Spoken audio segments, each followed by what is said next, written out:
दोस्तों नमस्कार, मैं सत्यकेतु इलाहाबाद से। आज मैं अ, हिंदी के मूर्धन्य कहानीकार, उपन्यासकार, नाटककार, पत्रकार, संपादक डॉक्टर मधुकर गंगाधर को अपनी श्रद्धांजलि अर्पित करूँगा। डॉक्टर मधुकर गंगाधर किसी परिचय के मोहताज नहीं हैं।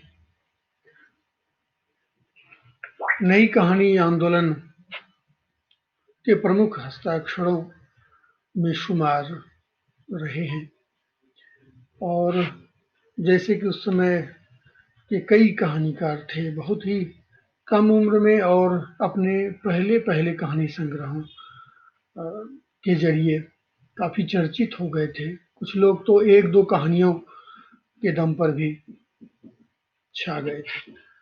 मधुकर जी की जो का पहला कहानी संग्रह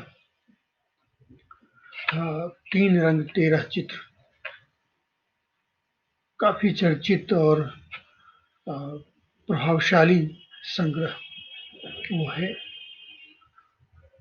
और भैरव प्रसाद गुप्त के संपादकत्व में कहानी पत्रिका का जो विशेषांक आया था नए लेखकों को लेकर, उसमें मधुकर जी की कहानी ढिबड़ी छपी थी और उसने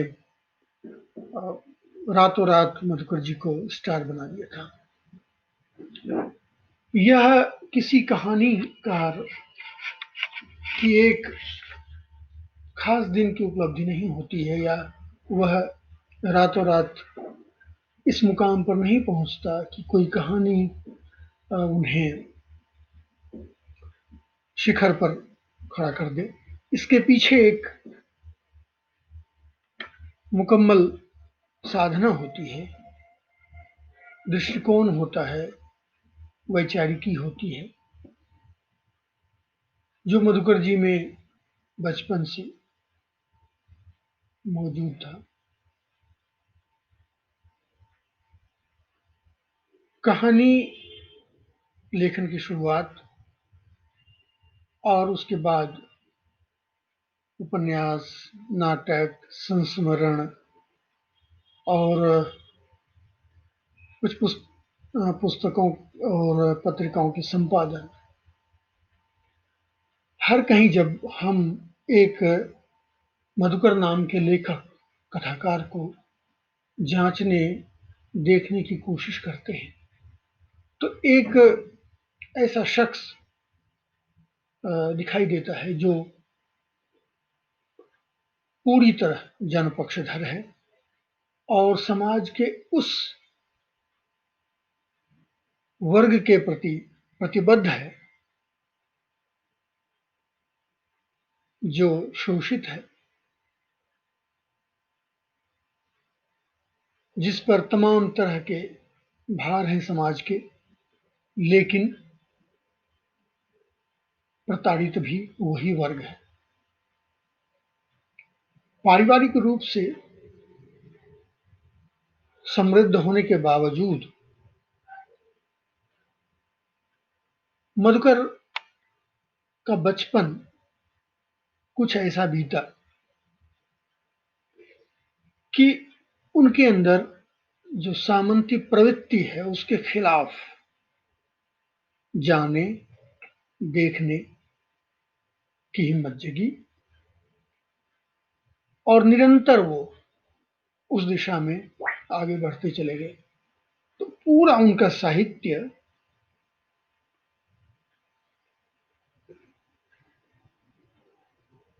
प्रगतिशील और जनपक्षधर है।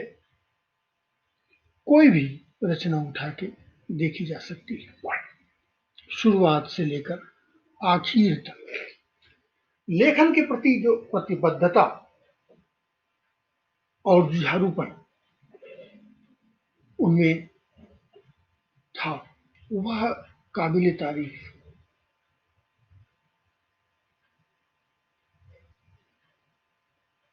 87 वर्ष की उम्र में भी वह लिखने के प्रति उतने ही सजग और उत्साह के साथ देखे जा सकते थे, और कई योजनाएं थी उनकी। जाने से पूर्व जो बातचीत उनकी हुई थी, तो उन्होंने कहा था, देखो जल्दी ही मैं नया उपन्यास शुरू करूंगा। और जो उनकी पत्रिका, नया पत्रिका जो निकाल रहे थे वो, उसके भी कई कई अंकों की उन्होंने रूपरेखा तैयार कर ली थी, और उसको बताते थे कि देखो तुम्हें इस अंक के लिए ये लिखना है, इस अंक के लिए ये लिखना है।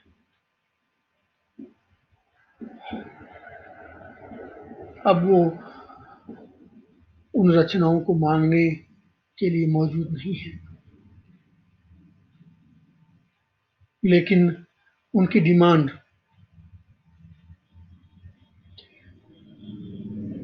मौजूद है, और मैं उससे जुड़ा हुआ हूँ, प्रतिबद्ध हूँ उसके प्रति। यह कोई हठात संबंध का दायरा नहीं है। कोई दिन था 1993-94 का, जब सशरीर मुलाकात उनकी हमारी हुई थी, उनके ईस्ट विनोद नगर वाले मकान में। और उसके बाद मिलने, बैठने, विचार करने और कहीं भी घूमने के लिए निकल जाने का एक सिलसिला बना रह गया था। 1999 था, तकरीबन 6 वर्ष काफी मिलना जुलना और नजदीकी रही। खास तौर से उन्हें देखने, उन्हें सुनने और उनके व्यक्तित्व को समझने में मदद मिली।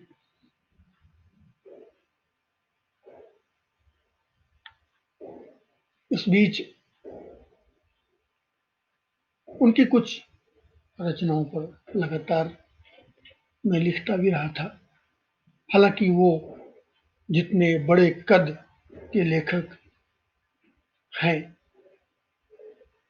मैं उसकी सम्यक व्याख्या कर सकता हूँ, ऐसा मैं नहीं मानता।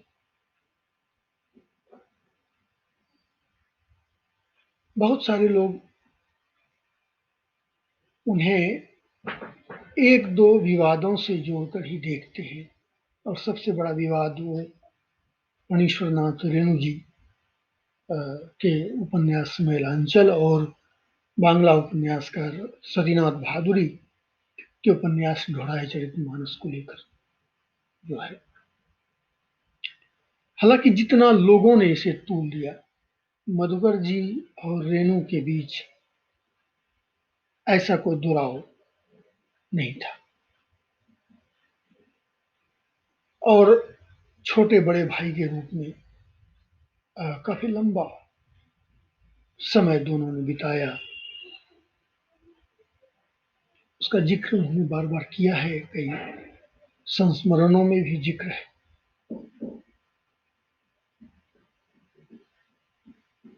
मधुकर हिंदी साहित्य में अगर जाने जाएंगे, और अगर वो पहचाने जाते हैं, तो अपनी उन कहानियों की बदौलत जो पाठकों के मस्तिष्क में, हृदय में अंकित है। ढिबरी, हिरना की आंखें, उठे हुए हाथ, 100 का नोट, बरगद, शेर छाप कुर्सी का रोज नामचा, बैल का विद्रोह, अनेक कहानियां हैं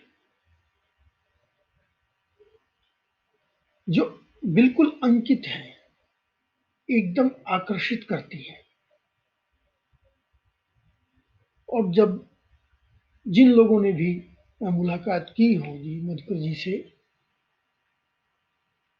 वो एक बार भी नहीं लगेगा कि उन धमाकेदार कहानियों के लेखक ही हैं, क्योंकि मुलाकात में बहुत ही सहज और अलमस्त दिखते थे मधुकर जी, लेकिन कहानियों में उतने ही सतर्क थे।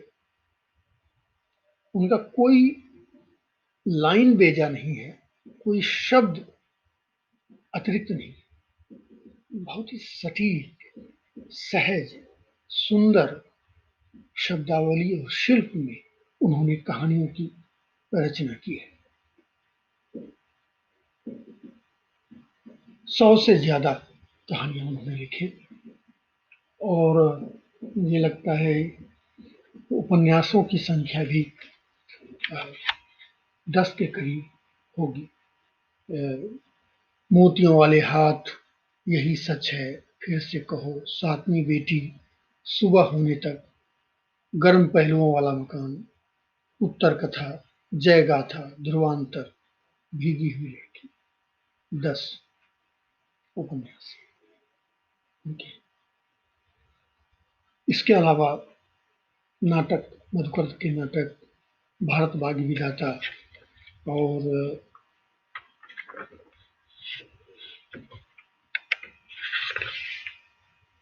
सूरज डूब गया था,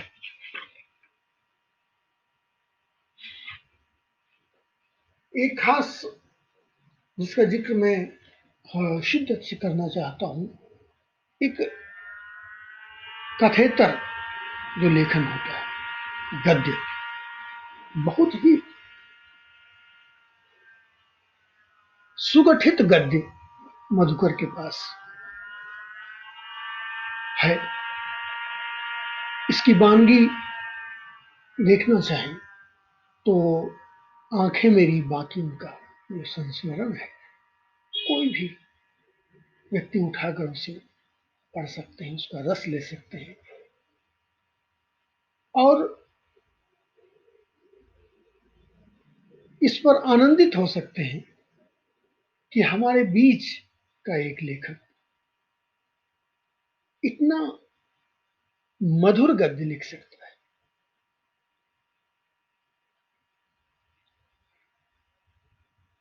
दरअसल बहुत ही जो छात्र जीवन से ही उनकी जो संगत हुई बहुत ही दिग्गज लेखकों से, जनार्दन झा द्विज, लक्ष्मी नारायण, सुधांशु,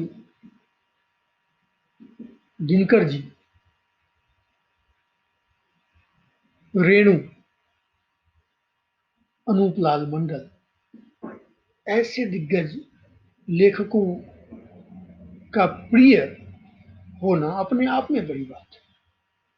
और जब उनका खाका, ऐसे शख्सियत का खाका जब वो खींचते हैं एकदम निरपेक्ष भाव से, तो लगता है कि कितना बढ़िया दृष्टिकोण और कितनी सुंदर वैचारिकी पाई है मधुकर गंगाधर ने। एक शब्द चित्र जो आप पढ़ते जाएं और आपके दिमाग में वो चलचित्र की तरह चलता जाएगा। आप द्विज जी के बारे में उनके संस्मरण पढ़ें, आपको लगेगा कि जनार्दन या द्विज आपके सामने खड़े। सुधांशु जी के बारे में पढ़ें तो लगेगा सुधांशु जी को आप बहुत करीब से जानते हैं। दिनकर जी के बारे में पढ़ें तो लगेगा दिनकर जी की कविताएं तो हमने पाठ्य पुस्तकों में पढ़ी, ऐसे पुस्तकों में देखा, लेकिन सजीव तो दिनकर जी ने उतारा है। इसी तरह अन्य कई लेखक, खासकर मैं अनूप लाल मंडल जी का जिक्र करना चाहूँगा। मैं देखता हूँ कि अ, अनूप लाल मंडल जी के बारे में बहुत ज़्यादा लिखा नहीं गया है। लोगों ने उन पर इतना बढ़िया लेखक और उपन्यासकार थे अनूप लाल मंडल जी, उतना काम उन पर हो नहीं पाया। मधुकर जी ने एक मौका मुझे दिया था उनके अप्रकाशित उपन्यास शुभा पर लिखने के लिए। तो मुझे लगता है कि ये 1998 के आसपास का समय होगा, 97-98। उस समय बिहार राष्ट्र भाषा परिषद की पत्रिका की संपादक थी, मेरे ध्यान उतर रहा है वो, उन्होंने उसे प्रकाशित किया था। और एक ये गलती हुई कि वो जो उपन्यास पढ़ करके उस पर समीक्षा, एक आलेख लिख करके मैंने लौटा दिया था उन्हें।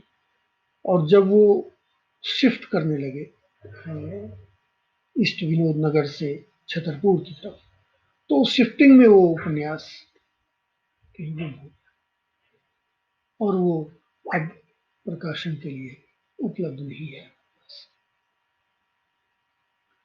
लेकिन अनूप लाल जी के बारे में बहुत ही बढ़िया संस्मरण मधुकर जी ने लिखा है।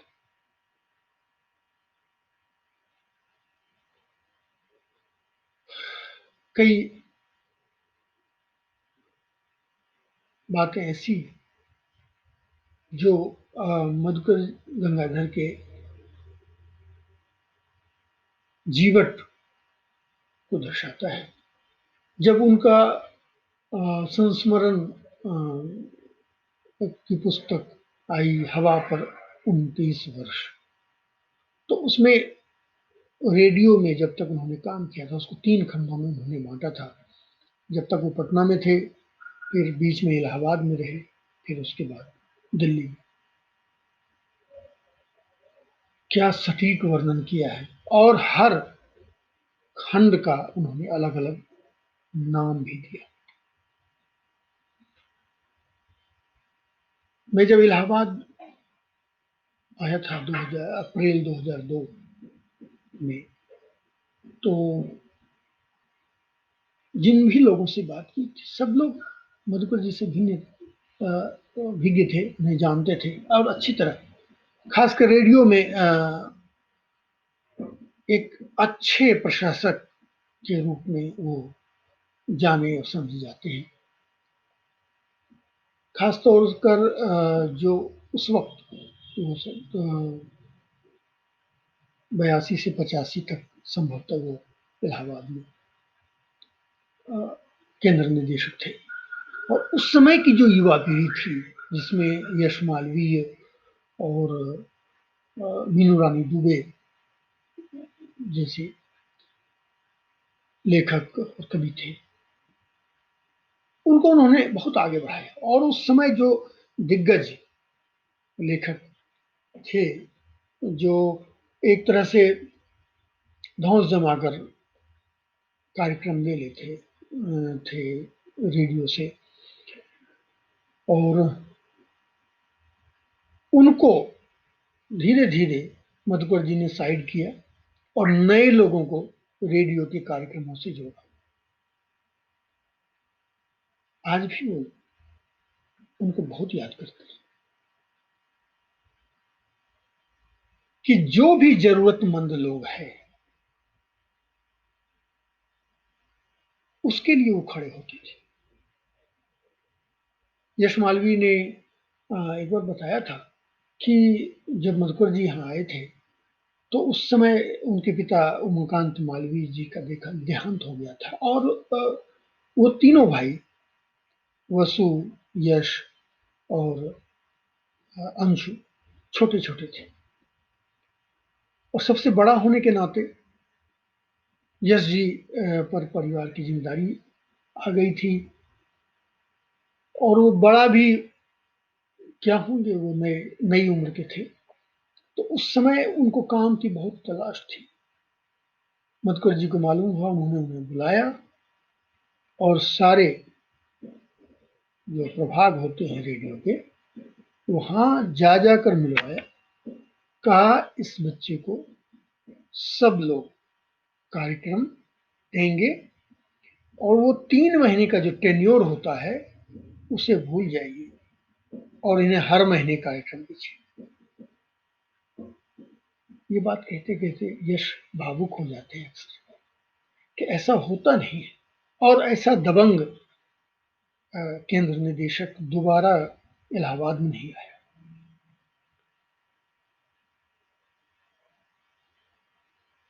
यह कई और जगहों पर मैंने देखा, उनके साथ कई बार मुझे दिल्ली आकाशवाणी जाने का मौका मिला और कई बड़े लोगों के साथ उन्होंने मिलवाया मुझे कई कार्यक्रमों में, लगभग साथ ले जाते थे। मैं देखता था उनकी ठसक, एक तो चाल ढाल बहुत ही रौबदार थी उनकी, और उतने ही कहन में वो स्वतंत्र थे, कहीं भी झिझक नहीं थी उनके कहने में। यह बहुत बड़ी बात है कि अगर हमें बुलाया गया है तो हम उस बुलावे का मान रख करके सिर्फ अच्छी अच्छी बातें करें, ये मधुकर जी को मंजूर नहीं था। मंच पर वक्ता के रूप में भी वो, अगर कोई बात नागवार गुजरती थी तो वो तुरंत उसको कह देते थे और इसमें उन्हें कोई हिचक नहीं थी, और उसके लिए कभी उन्हें पछतावा भी नहीं होता था। सालों सालों बाद वो बात उनको याद रहती थी और वो कहता था कि सर वो बात अगर ना कहते उस दिन तो चल, नहीं कैसे नहीं कहते, और अगर ना कहते तो दूसरे की हिम्मत और बढ़ती चली जाती है, प्रतिरोध और कहते किसको, हमारा मित्र है, हमारा भाई है, हमारा चाचा है, हमारा बेटा है, हमारी बेटी है, इसलिए हम सच न बोले कि उसे दुख हो जाएगा, तो फिर एक वैचारिकी और प्रतिबद्धता से भरपूर लेखक का होना किस काम का। जो हम लिखते हैं वो दिखना चाहिए, इस पर मधुकर जी अधिक थे और ताउम्र उसको निभाया।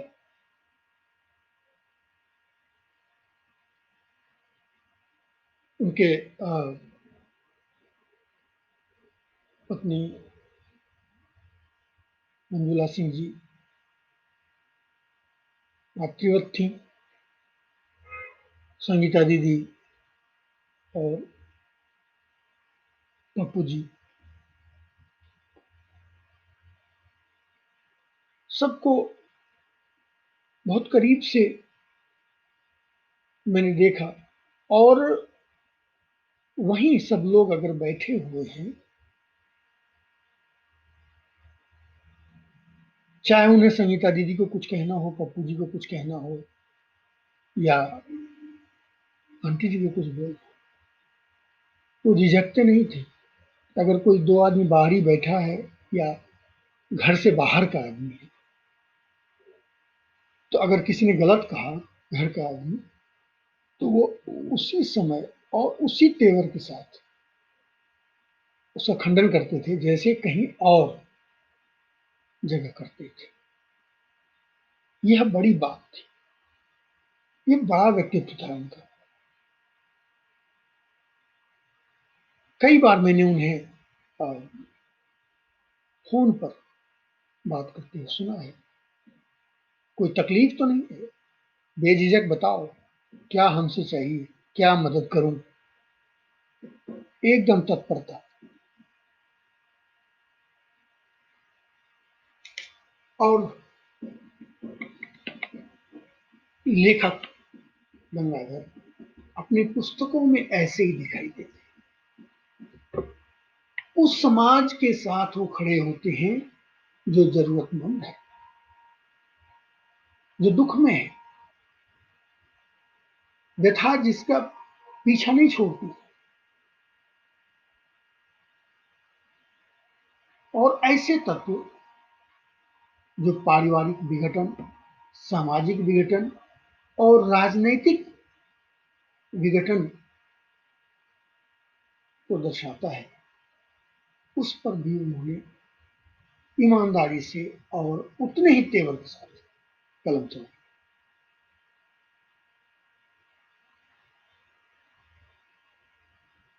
सबसे अच्छी बात ये थी कि बहुत ही राजनीतिक चेतना संपन्न व्यक्ति थे मधुकर गंगाधर। सामाजिकता के तौर पर तो वो बिल्कुल खरा सोना थे, लेकिन एक प्रशासक के तौर पर जो नौकरी के सिलसिले में होता है, वहां भी देखते हैं कि उनकी पहुंच कोई साधारण लोगों से नहीं थी। देवकांत बरुआ, इंदिरा गांधी, राजीव गांधी, गुलाम नबी आजाद, जॉर्ज फर्नांडिस, भैरव सिंह शेखावत, ऐसी शख्सियतों से उनकी बहुत नजदीकी थी। और बीच के दिनों में इस बार जब वो शिवसेना के करीब आए, कि ये मेरे लिए भी एक अचंभा जैसा था कि इतना प्रतिबद्ध और जनपक्षधर लेखक कैसे बाल ठाकरे जैसे तानाशाह से जुड़ गए। लेकिन समय का एक चक्र है और घटनाएं जीवन में घटती रहती हैं, और हमें उसका एहसास है कि ऐसा नहीं होना चाहिए था, महसूस करता हूँ। लेकिन मधुकर जी ने इसके लिए कभी गिल्टी फील नहीं की, और उन्हें ये भी नहीं था कि इस बात को हम छुपा लें। वो खुलेआम कहते थे, जिस तरह मैं उनसे जुड़ा उसी तरह उसको झटक भी दिया। और कई उन्होंने इस जो बाल ठाकरे से उनकी मुलाकात थी, और जो बिहार शिवसेना के अध्यक्ष कुछ दिनों के लिए बनाए गए थे, उसका भी उन्होंने ब्यौरेवार लेखन कर दिया है, दर्ज कर दिया है।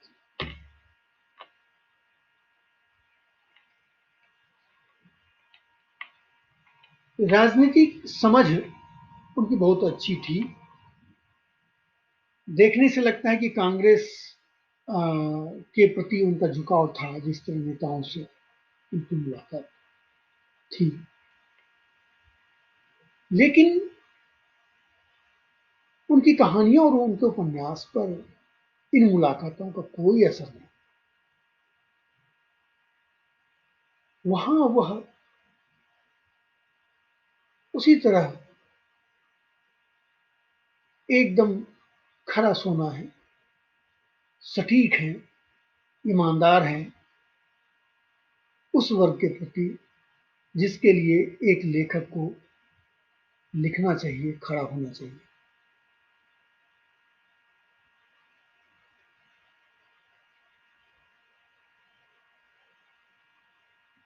मुझे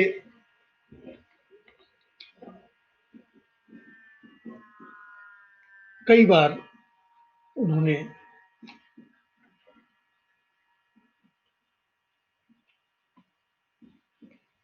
दिल्ली बुलाया पिछले कई वर्षों में। मैं अपनी व्यस्तताओं के कारण नहीं जा पाया, मुलाकात नहीं हो पाई। लेकिन टेलीफोनिक वार्ता होती रहती थी। मेरे इलाहाबाद रहते 2 बार वो यहाँ आए और एक तैयारी मैंने की थी कि उन पर एक आयोजन करना है। उस आयोजन में वो अब उपस्थित नहीं हो पाएंगे, वो कब हो पाएगा ये भविष्य की बात है। लेकिन जो फोन आया उनके न रहने पर, वह खबर व्यथित करने वाली थी। हिंदी का एक सितारा, एक शिखर, अपनी भरपूर जिंदगी और भरपूर लेखन को हमारे पास थाती छोड़कर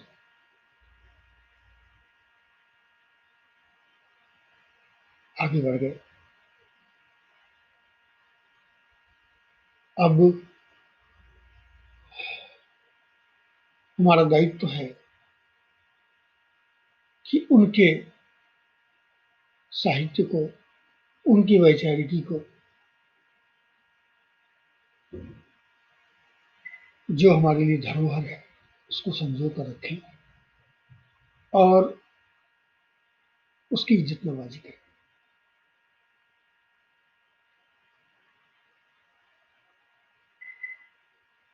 बिहार के तमाम लेखकों को बाहर तवज्जो नहीं मिलती है, बावजूद इसके कि उनका लेखन बहुत ही सधा हुआ है, लेकिन मधुकर जी को देशव्यापी पहचान हासिल थी। कई लोग उनकी रचनाओं पर शोध कर रहे हैं और निरंतर उन पर बातचीत हो रही है, उन पर आयोजन ऑडियो, विजुअल, प्रिंट सब में किया जा रहा है। यह आगे भी जारी रहे, क्योंकि एक जो तेवर उनका था कि अगर मेरा लेखन मजबूत है तो हम किसी आलोचक की चिरौरी क्यों करें। तो इसका उन्हें खामियाजा भुगतना पड़ा है। जितना विपुल साहित्य मधुकर गंगाधर का है, उस पर बहुत कुछ लिखा जाना चाहिए था, लेकिन जो था वो चला गया है। अब जो लिखा जाना है उसको ध्यान रखना है और उस पर काम करना है। मैं अपने इन्हीं शब्दों के साथ विदा लेता हूँ। नमस्कार।